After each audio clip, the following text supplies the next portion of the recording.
Welcome to section 2 of chapter 1. Chapter 1, we are dealing with computation and numbers.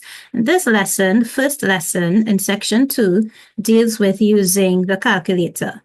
Now, we already discussed quite a bit about using the calculator before. So this is just to cement your understanding of how to use your calculator. So, as mentioned before, we have to be careful when using the calculator for our calculations, especially when they require several operations. So if it's just addition or subtraction alone, that's easy. Or maybe if you had both of them in one, that's easy. But when you have division and multiplication together with some addition and subtraction, things start to get messy. So we have to ensure that we section off and categorize each part that we want to be together on our calculator. And we can do that using a scientific calculator. So let's look at the example. It says calculate 3.13 by 0.31. And we know that this fraction sign at the venculum means to divide. So then we divide whatever that is by 0.47 plus 1.31, right? Now, in order to do that, we have to put the numerator in brackets. There are two ways you could do it. You could either say, okay, let's calculate the numerator first, get the answer. And now let's calculate the denominator, get the answer, and then let's divide it, right? So we could do it that way, but it's easy to do on a scientific calculator by using brackets. So we put the numerator in brackets, which means that we want to calculate these together. And we put the denominator, then we put the venculum, divide for the venculum, and then we put the denominator in brackets, meaning we want this to be calculated together.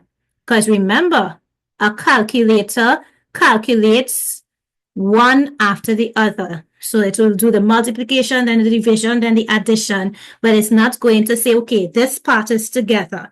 You have to do that by putting in your brackets. So let's look at the example on our scientific calculator. So we will put a bracket, then 3.13 multiplied by 0.31. Close our bracket. We know that's going to be together. The result is that number. Then we divide and we're putting in brackets again because we want this to be together, 0.47 plus 1.31. Close our brackets, and then they show you, okay, this part that you want to put together is 1.78, and that answer is 0.45, etc., etc., etc. Right? So this is the answer when we do this the correct way. Now, if we do not put the brackets, the answer will be 3.37 such and such. And let's show you that. I'm going to calculate that without the brackets. I'm just going to put the numbers. So 3.13 multiplied, sorry, I put an extra one, clear.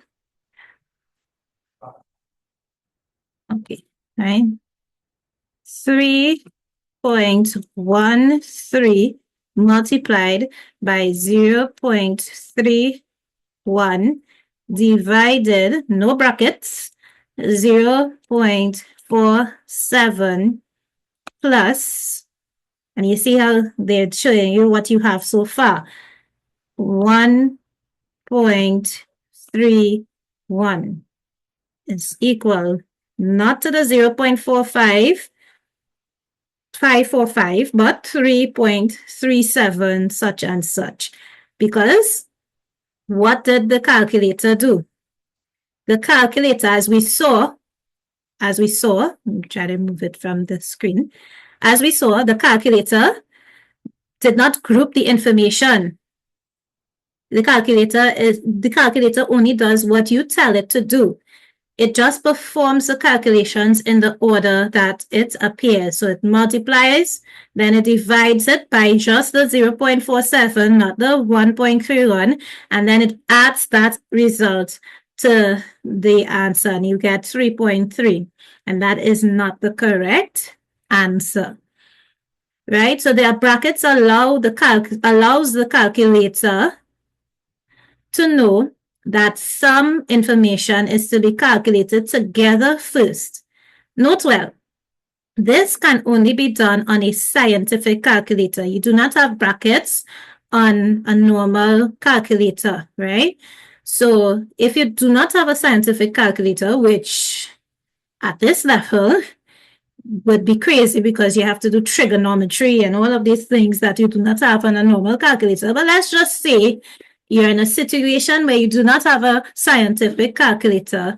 You'd have to find, as I said before, the solution to the numerator first, then find the solution to the denominator, and then divide those answers that you got for the numerator and denominator and to get the answer, right? So that is the second way that you could do it. But brackets, you just have to know where to put in your brackets. The brackets help to keep the information together, to the calculator to know that's what you want to calculate together, right? So that is how we use our calculator.